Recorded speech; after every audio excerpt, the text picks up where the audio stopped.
Hello there, a very good evening to you. You're live here on GHOne TV. This is News Tonight with me, Natalie Fort.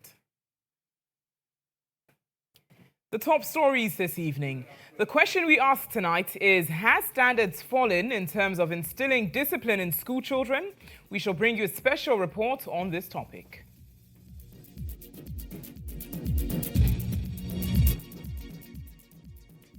Also coming up, Doomsaw must stop vigil organizers reschedule date to June 8 after IGP withdrew injunction application. We will engage the organizers right here on News Tonight. Also coming up, currency analyst debunks cedi stability claims by government, but government insists rate of depreciation is better than same period last year.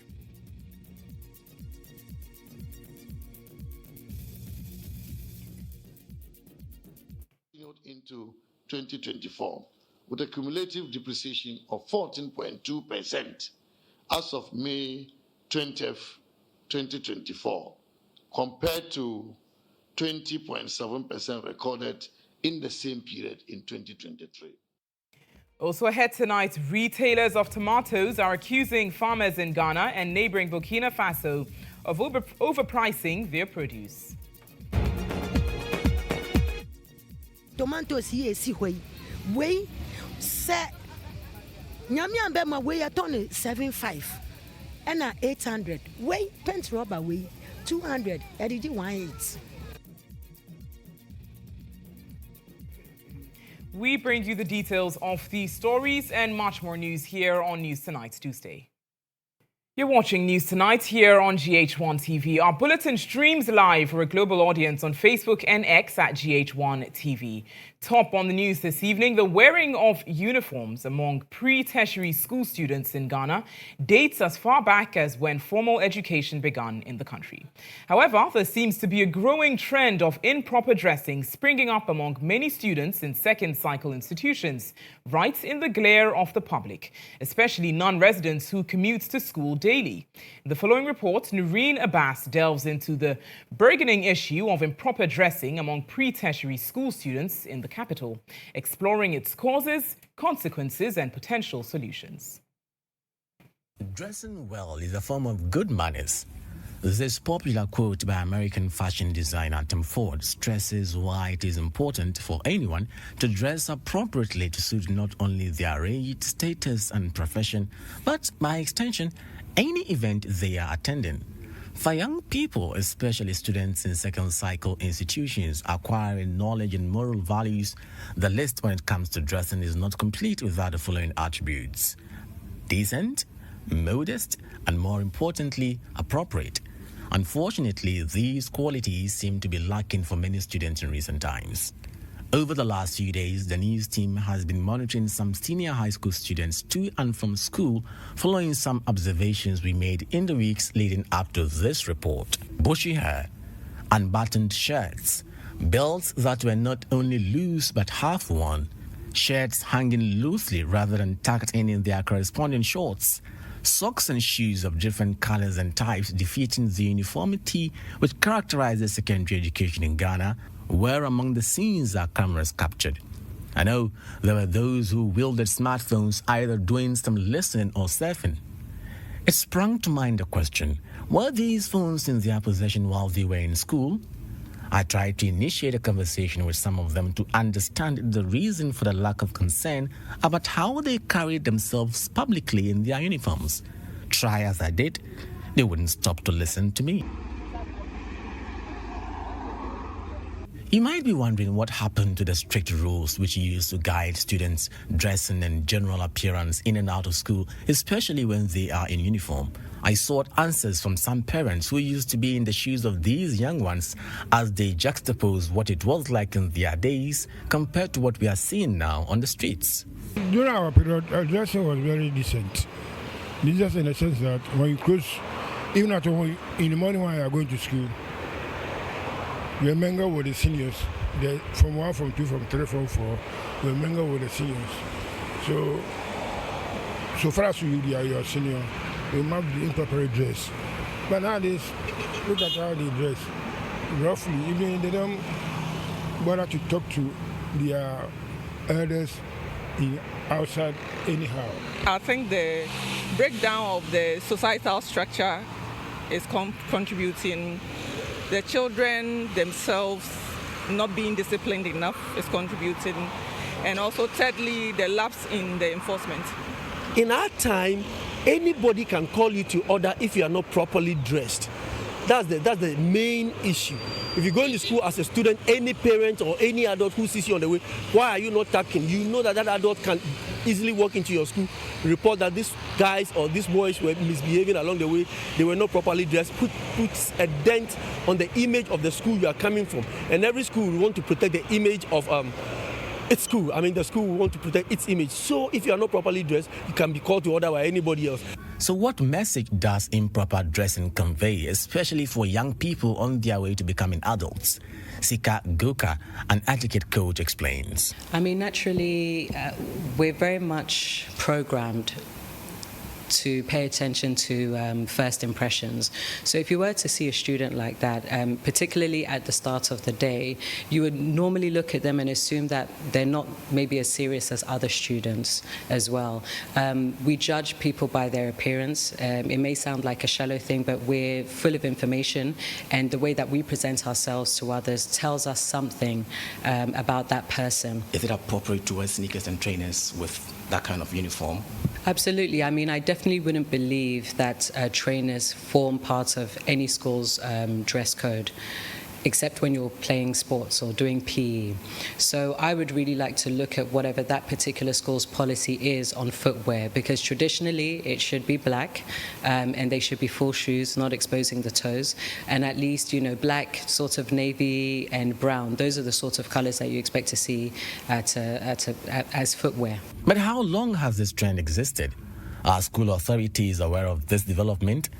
Father Stephen Osusechre is the national president of the Conference of Heads of Assistant Secondary Schools, CHAS, and the headmaster of Opoku. It has come to my notice how some of our day students present our senior high school, the image of our senior high schools in town, especially when they are coming to school and when they leave the school for their homes. But when it comes to school rules and regulations, those things also don't work. All right, everybody must be in this kind of footwear. Everyone must be in this kind of dressing, and we expect all to dress that way. Whatever you see our students doing outside there when they close from school is just a reflection of what is happening in society. If they tell you that we have closed and we are going home and that we can do whatever we want to do, and nobody on the street, no adults on the street is correcting them, then it tells you where society is going. Nowadays you can't even meet a student and ask him to tuck in or dress well, because you don't have the right to ask them to do that. It's up to us. But as for us in the school, we teach them what to do. We teach them how to dress well. There is no doubt that the school dress code is being stretched to new limits by many senior high school students. As educators, parents, and school administrators are grappling with how to get a grip on this worrying trend, the question that lingers. Noreen Abbas with that report on the falling standards of discipline, particularly in senior high schools. Let's stay on this topic a while longer. I've been joined by Charles Aheto Chega. He is a retired educationist, joining us for a conversation on this. Good evening to you, sir. Thank you for joining this evening. Now, as an educationist with years of experience, do you acknowledge that standards in terms of discipline in our schools have fallen?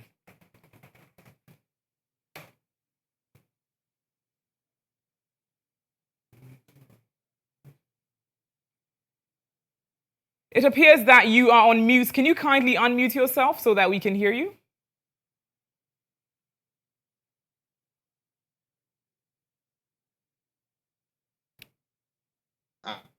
Wonderful. You can be heard now. Please carry on. Can you hear me now? Yes. You can hear me now? Yes, very well. Right. You can be heard now.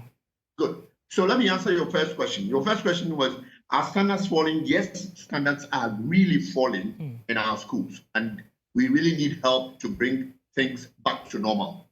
Right. Now, one aspect of it, as my colleague Noreen Abbas highlighted in the report, of course, is students, particularly day students, not being well-dressed, untucked uniforms and shoes not being appropriate. Now, aside uniforms and poor presentation, where else do you see that the standards of discipline are falling in schools? Well, we always have this saying that charity begins at home. So I think that the majority of this can be attributed to some level of parental irresponsibility. And I think that that's where a lot of the problems lie. And unfortunately, I think one time I heard a priest preach something about you cannot discipline somebody's child. Right. And this whole issue, and I was really, really shocked. And so you see all the confusion in terms of ideas and how people want to protect their children and how people want their children to be disciplined. So we are really living in a very confused society, and it's showing in a lot of the things that we are doing. Right. Now, certainly these levels of discipline are what, once they're instilled, as what these children are going to be taking with them into their adult life. You say that, yes, it begins at home, it demonstrates parental irresponsibility, but what sort of responsibility should the school be taking, and how should they ensure that discipline is upheld?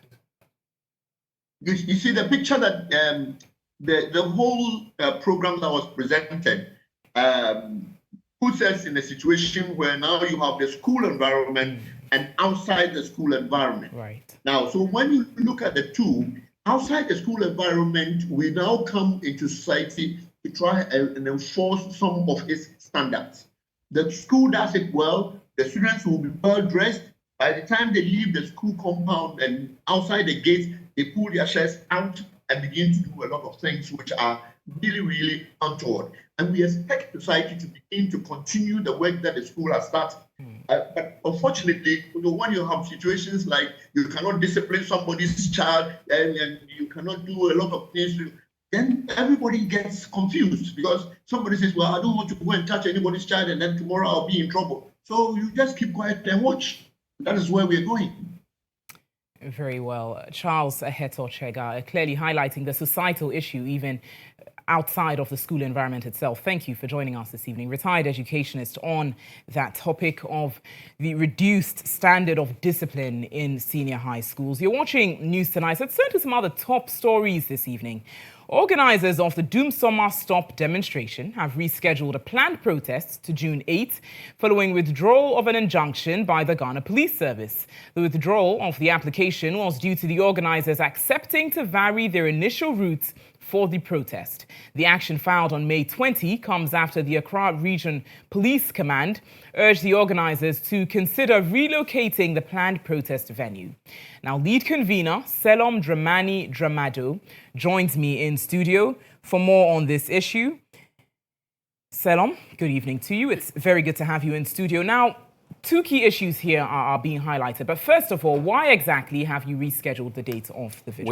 We have as a law-abiding citizens of this country, taken cognizance of what the Constitution of Ghana says, particularly Article 41I, which says that as citizens of this country, we must always cooperate with lawful agencies in the maintenance of law and order. That is what the Constitution of Ghana says. Right. So we have taken cognizance of it and based on that decided to reschedule by changing the venue. Because once the venue has been changed or varied, then it will affect the date as well. So the venue first and then of course exactly, the date exactly. as well. So we changed the venue from the Revolution Square to the frontage of the University of Ghana campus.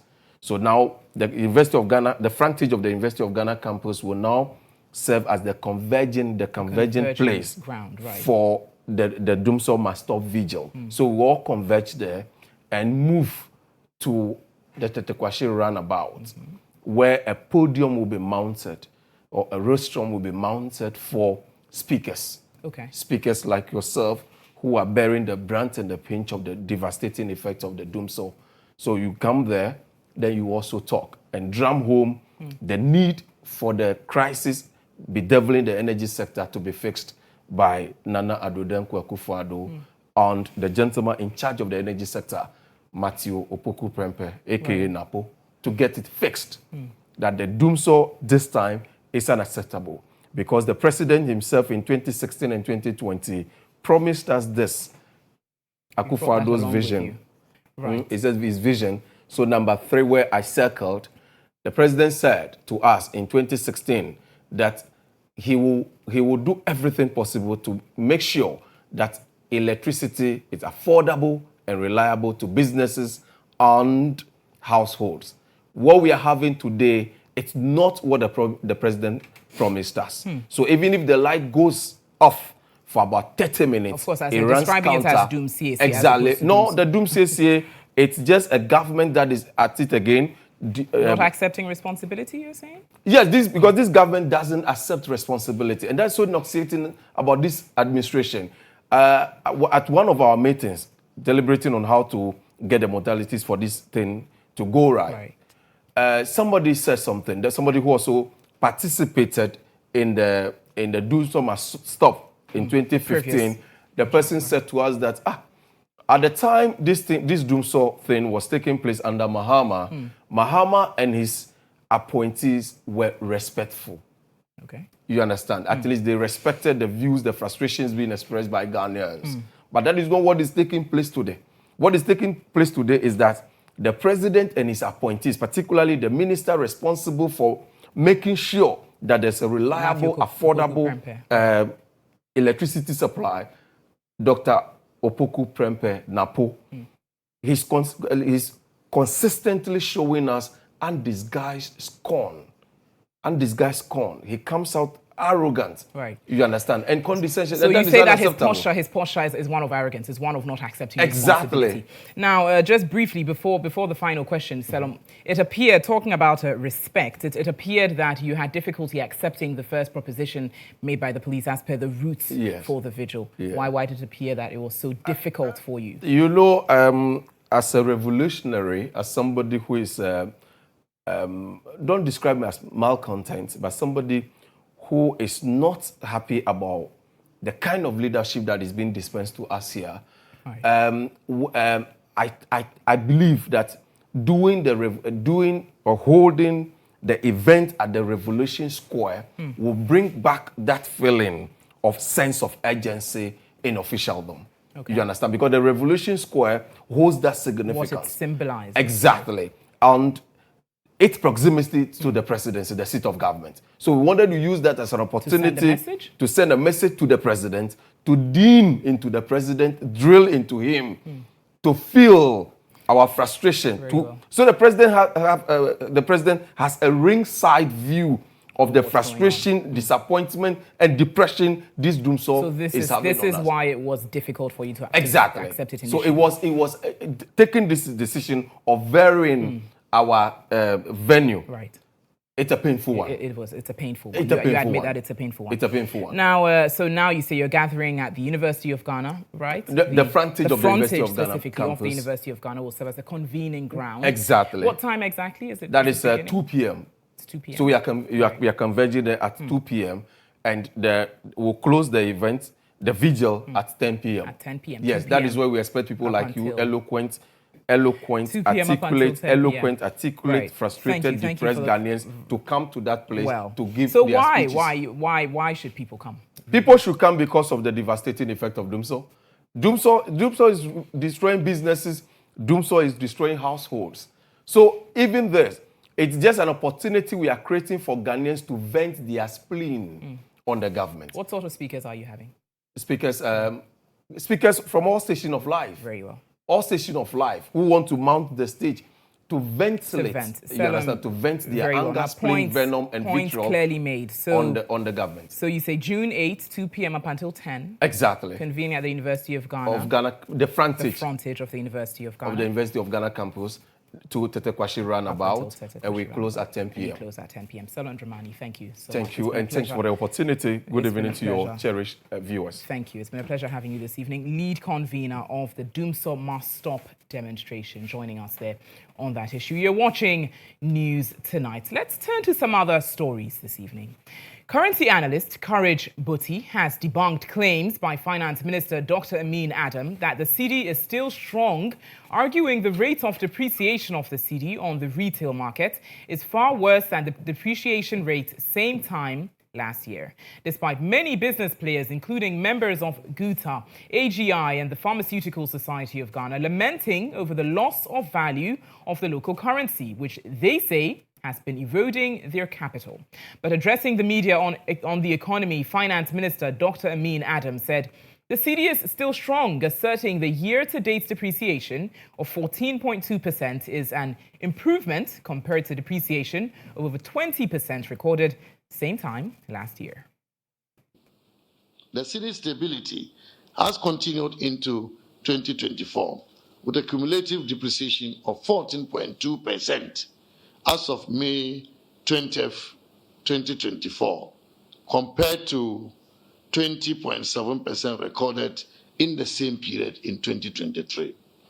And therefore, people may see the cedi depreciating fast recently. So on that comparative basis, we are safe to conclude that the cedi is still strong, very strong. The recent pressures on the cedi that I have referred to are largely as a result of the strengthening of the US dollar against major trading currencies across the world, including ours. Another reason is the seasonal forex demand, including elevated demand from corporate institutions. Then also, we have paid contractors. I want to say that the complaints of no money and no money and no money, we don't hear that anymore, because we have paid and paid contractors. And so this demonstrates that a lot of liquidity, cedi liquidity, is in the market.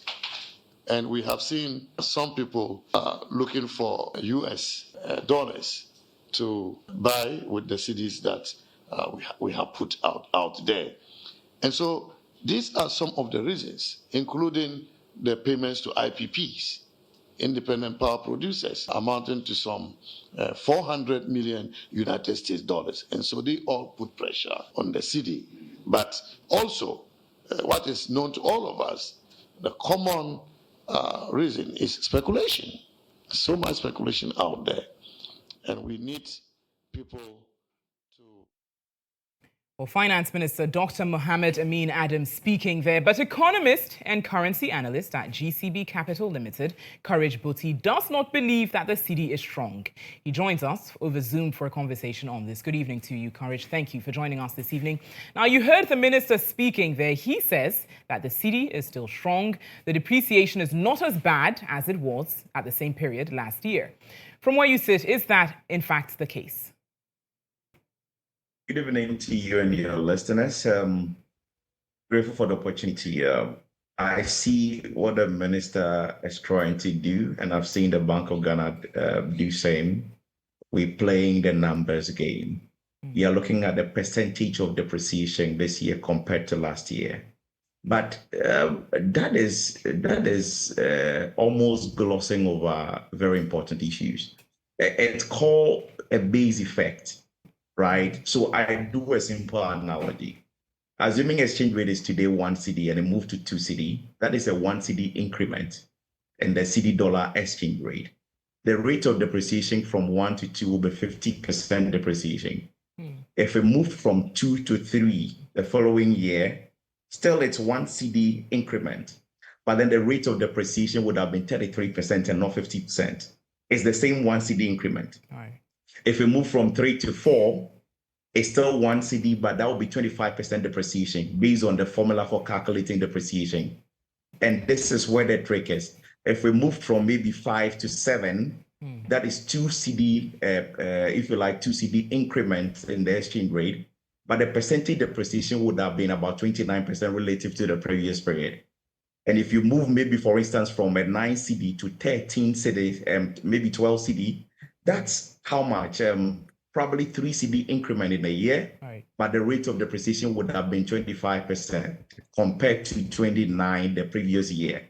So if you look at it in terms of percentage, we move from maybe 24% last year around this time to now maybe 14 thereabout percent, you will be missing the picture. The reality is that between start of the year till now, we've seen a 2 cedi increment in the dollar cedi exchange rate. And that should be alarming to anyone, right? If we go at this rate, 2 cedi increment in less than 5 months, almost the end of 5 months, by end of the year, we'll be seeing the cedi maybe lose about 5 cedi to $1. And then we'll be seeing it get to the levels that we shouldn't get to. You will calculate percentage and still say it's better than maybe a certain preceding year.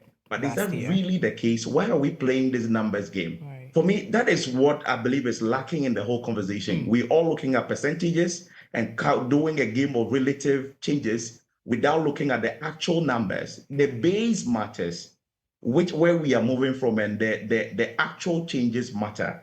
The reality is that between start of the year on the retail market, between start of the year till now, there is about more than 2%, 2 cedi increment in the exchange rate. That is the reality of the situation. The percentages will tell you a story that looks good.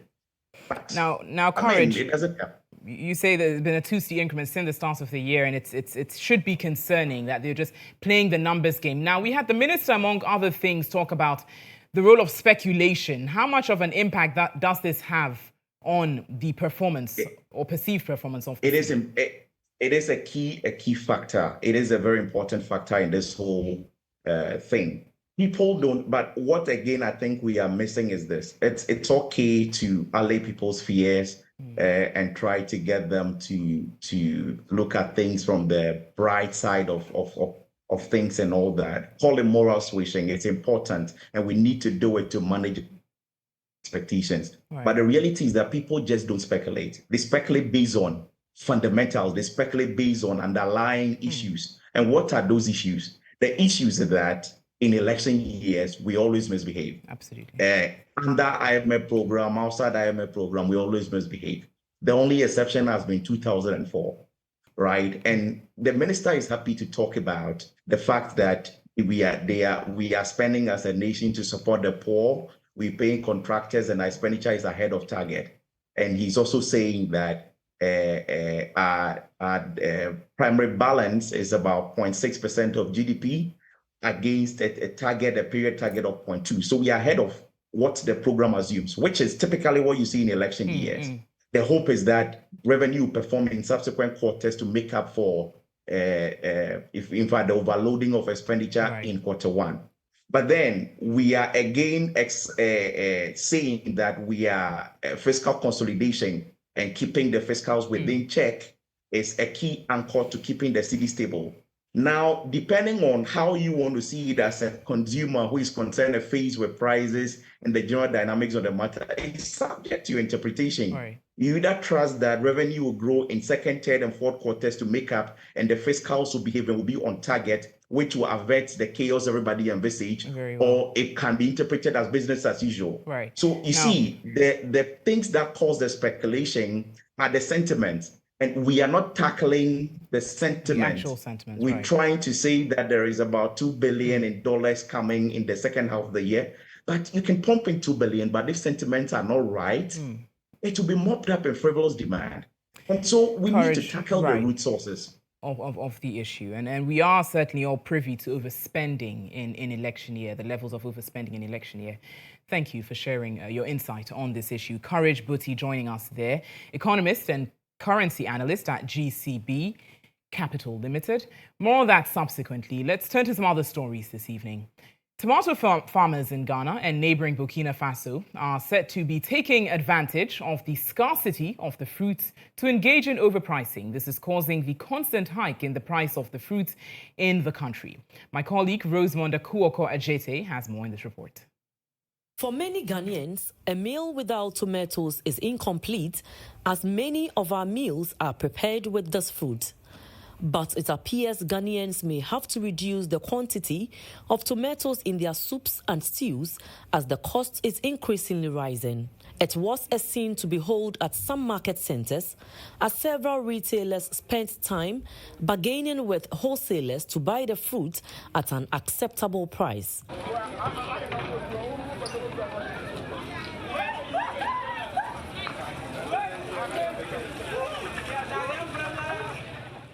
Here at the CMB Underbridge, as the spot is known, tomato sellers from across the capital have gathered to try their luck on the only 2 trucks which have arrived with tomatoes from Burkina Faso.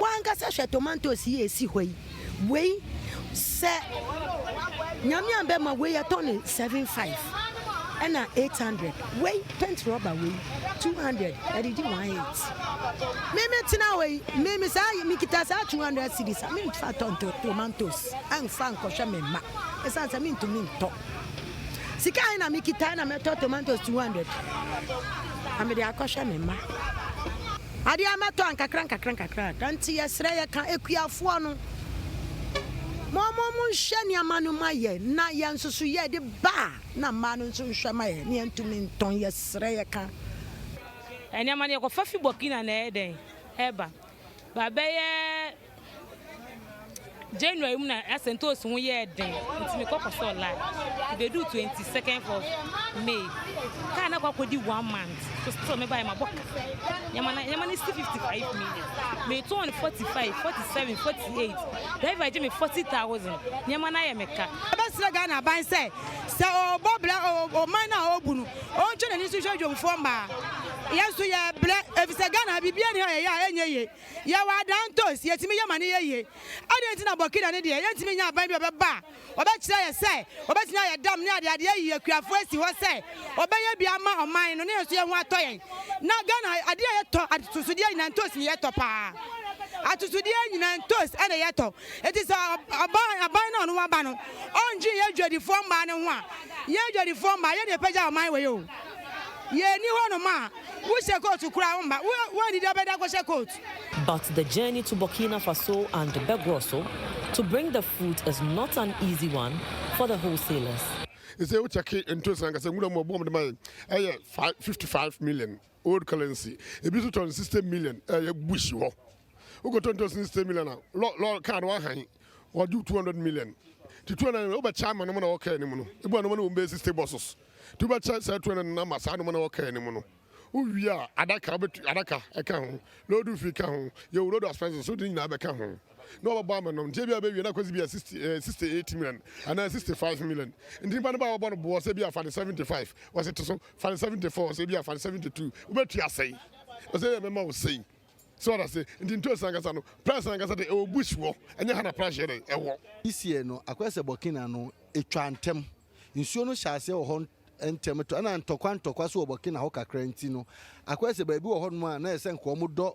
Intosin omano into omon kombe in kache de no went me anye nanka normally no nanka de nim say by this time nyina no nka ye sha se Burkina no fiti December ye kwa to be a best ending of May ye di first week of June no ansa nanka break nanka ye had ye no so ayede aba. Charity Otumfo is the queen of the CMB Underbridge tomato market, and she wants the government to focus on the construction of dams to aid in the cultivation of tomatoes during the dry season. Burkina na ye kono e wudi e wo mu ne bra ye bra ne sika ye sei Ghana sika ye sesade kogu Burkina no sanka Ghana ban ehu a anka on transi emi ye nsan ne ho nkọ Burkina da afi we agree ki force omo ye entosu wo yi amayen e wo boliga allegation polugu ne boliga amayen media man hu ntosu ba akokura e wo ho. Once a symbol of freshness and health, tomatoes have now become so expensive that people are even resorting to buying them in a less than fresh state. Reporting for GHOne TV, Rosemond Akwoko.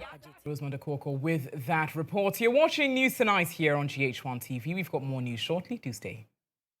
You're welcome back to News Tonight here on GHOne TV. Let's carry on with our stories this evening. The Ghana Standards Authority is asking Ghanaian businesses to adopt and implement management systems certification schemes which provide assurance of consistently safe and quality goods. Speaking at the 2024 Annual General Meeting on Management Systems Certification, Director General of the Ghana Standards Authority, Professor Alex Dodu, chronicled the organizational relevance of system certifications to business growth. The Ghana Standards Authority Management System Certification Scheme is part of efforts of the Ghana Standards Authority to create a culture of self-evaluation, correction, and improvement of operations and processes. This comes at a time where there is increasing demand for world-class services and high competition on the international markets. We are just focusing mostly on the operations of the organization and how it conforms to requirements, to international standards, to your own procedures that you have put in place, to your own product and service criteria. This is what we are focused on looking out for. Director General of the Ghana Standards Authority, Professor Alex Dodu, during an interaction with the media, lamented how uncompetitive Ghanaian businesses operate on the international markets due to the lack of management system certification credentials. The number of Ghanaian companies in the top 100 biggest companies in Africa is less than 3 or 4.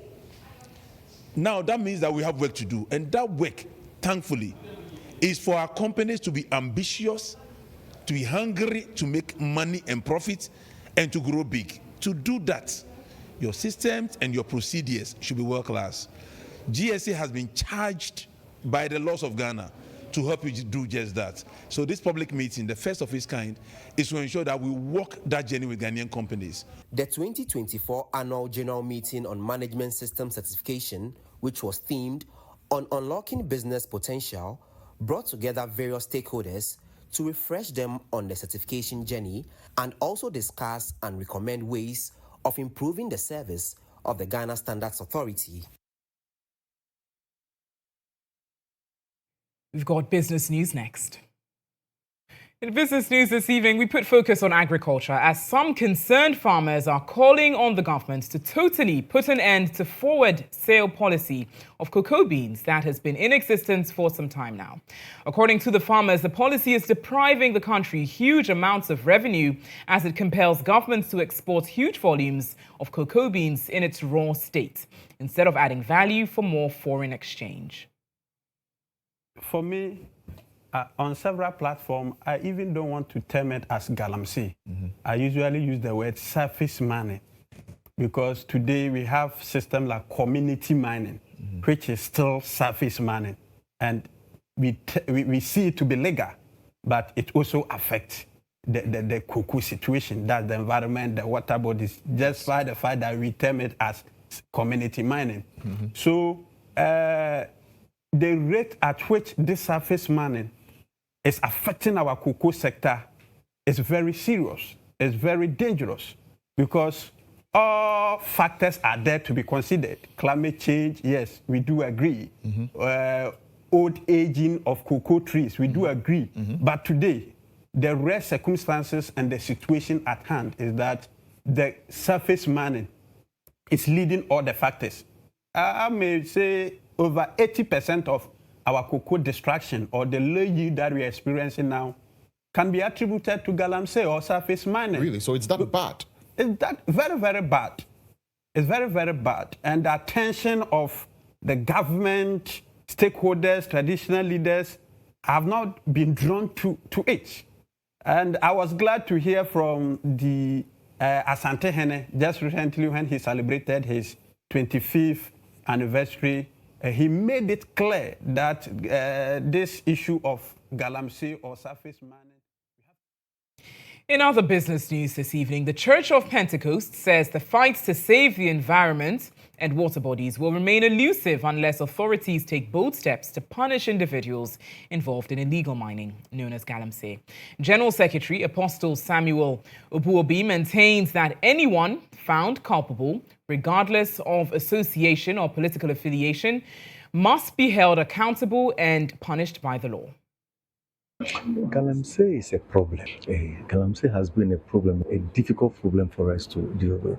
But my concern is that those in authorities should be able to take bold decisions and also should be able to apply the law wherever necessary. We should be able to, whoever is involved, should be dealt with. Once the person is caught, it should be dealt with according to the laws of the land. If we don't do that, we'll go nowhere so far as dealing with the galamsey is concerned. Because if you look at our river bodies are getting destroyed every now and then. And every day things are getting worse. And we advise people, they don't take, you encourage them, they don't take. And I think that we must apply the law. And so I really want to encourage our leaders of the land, that so far as this galamsey is concerned, let's apply the law. Whoever is caught, it doesn't matter the person's political affiliation or religious affiliation, whoever the person is. Once the person is caught, let the person be dealt with according to the laws of the land. I think if we did that, we would be making a headway so far as this galamsey is concerned.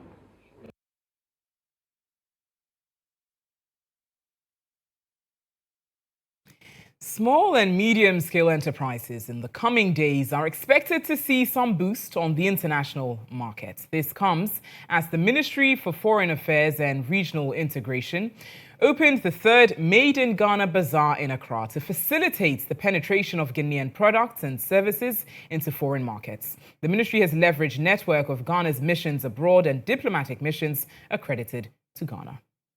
A 3-day Made in Ghana Bazaar held in Accra is expected to help Ghanaian goods and services showcased and patronized while enjoying Ghanaian music and theatre performance. The bazaar is meant to compile data on all exhibitors and circulate the same to Ghana missions abroad, as well as diplomatic missions accredited to the Republic of Ghana, to help identify markets for them and expand their reach. At the opening ceremony, the Deputy Minister for Foreign Affairs and Regional Integration, Mavis Nkansah-Boadu, speaking on the theme promoting Made in Ghana goods and services for economic prosperity, said the bazaar is strategically designed to harness the innovative efforts of micro, small and medium-sized businesses.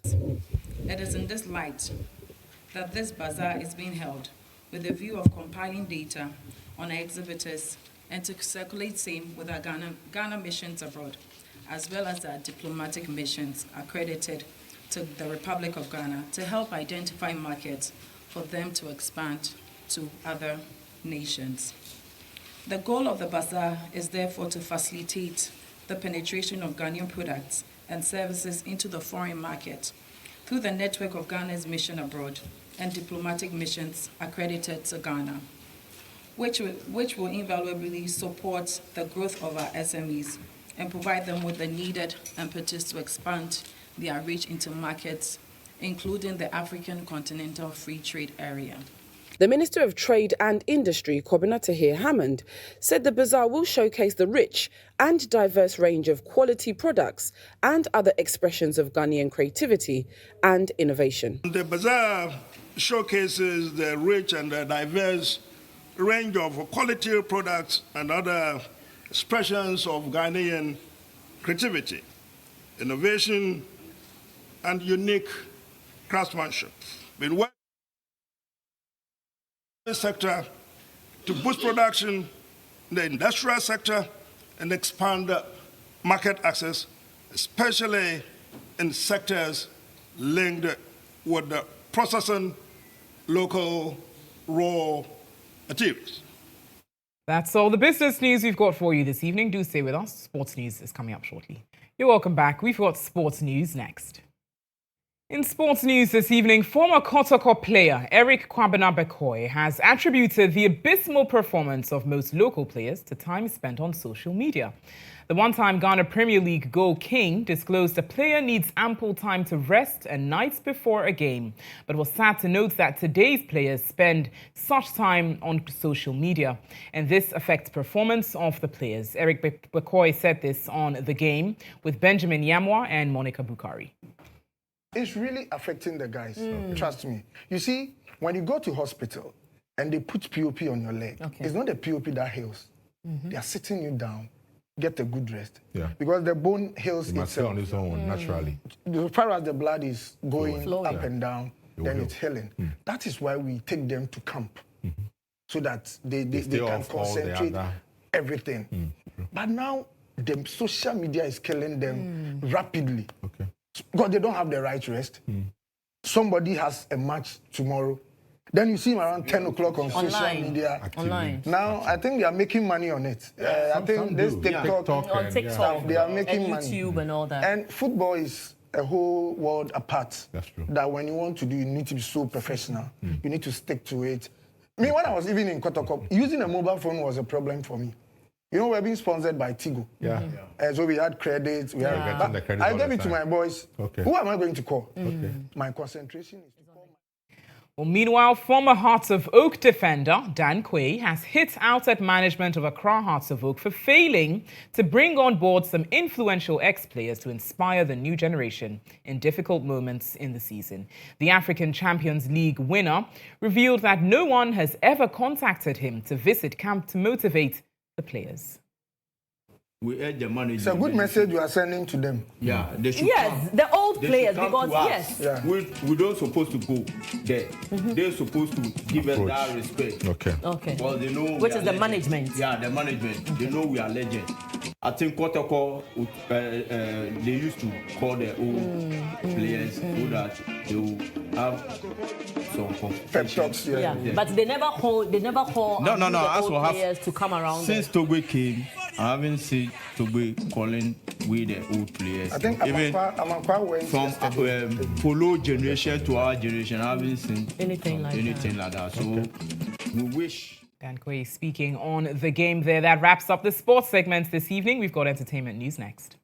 On E-Zone tonight, Ghanaian rappers Medical and D-Black have resolved their differences, ending an escalating feud between them. Medical had previously alleged in his grievances on social media that D-Black played a role in his ex-wife's decision to leave him. The pair met on Star FM's award-winning show, Star Chat. Something I don't like too. Okay, which is what? People are associating him not liking that with their issue. But you know what it is? You know, even at the time I saw that, we were over though. I had no idea you guys were not even together. Yeah, we were over. But me seeing that, because obviously then the world no. You know, say because of that thing I make come clear, say we be over.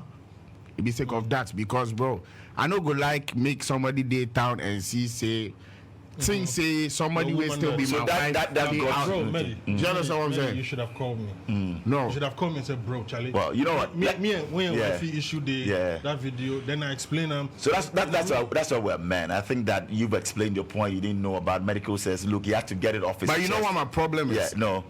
He still doesn't see anything wrong with that. No, he does. No, yes, I do. I think that's why maybe because even like you there. I'm explaining because people think that me and the girl get something. Okay.